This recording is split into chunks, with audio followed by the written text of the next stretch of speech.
Hello friends good morning. देखु आज मोर पखाड़ा खिया देखो पखाड़ा खाइबार कौन कौन सब आइटम रही आलू बैगन टमाटो चकड़ा रही बीन्स आलू भजा आउ ये रही ऑमलेट।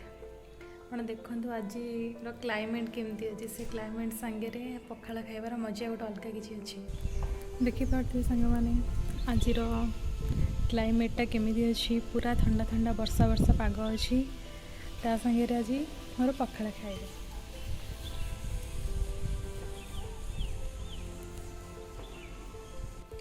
देखो पखाड़ार आइटम आपण मानू केमी लगुच जदि भल लगुव लाइक करेंगे शेयर करेंगे सब्सक्राइब करेंगे एंड कमेंट करेंगे।